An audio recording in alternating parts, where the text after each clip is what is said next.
Hey guys, ఇదివరకు మనం Arduino projects అయితే డెవలప్ చేయడం జరిగింది కదా. సో ఇక మనం ఈఎస్పి మాడ్యూల్ నుంచి కొన్ని ప్రాజెక్ట్స్ అయితే డెవలప్ చేద్దాం.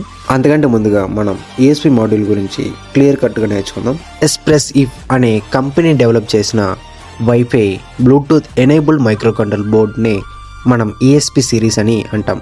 సో ఈ ఈఎస్పిలో Arduino plus inbuilt WiFi, high speed, next అలాగే హై మెమరీ ఉండడం వలన పర్ఫెక్ట్ ఫర్ ఐఓటీ ప్రాజెక్ట్స్ కన్నా. సో ఇప్పుడు మనం ఈఎస్పిలో ఉన్న టైప్స్ చూద్దాం. ఫస్ట్ వన్ వచ్చేసి ఈఎస్పి 8266 ఫ్యామిలీలో మనకి ఇవన్నమాట మేజర్గా. వీటిలో మనకి wifi based IoT, home automation, cloud data ఇలాగ డిఫరెంట్ కైండ్ ఆఫ్ ప్రోడక్ట్స్కి యూజ్ చేయాలి. ఈఎస్పి 32 ఫ్యామిలీలో మనకి మేజర్గా ఈ కాంపోనెంట్స్ అయితే యూజ్ చేస్తాం. సో ఇది వచ్చేసి మనకి wifi plus Bluetooth projects, camera projects, next అలాగే రోబోటిక్స్, ఆటోమేటిక్, కాంప్లెక్స్ అప్లికేషన్స్ ఈ మోడల్ని ఒక్క విషయంలో చెప్పాలంటే ఆర్డినోతో కంపేర్ చేస్తే ఈఎస్పి అనేది 10x స్పీడ్ అనమాట మామ.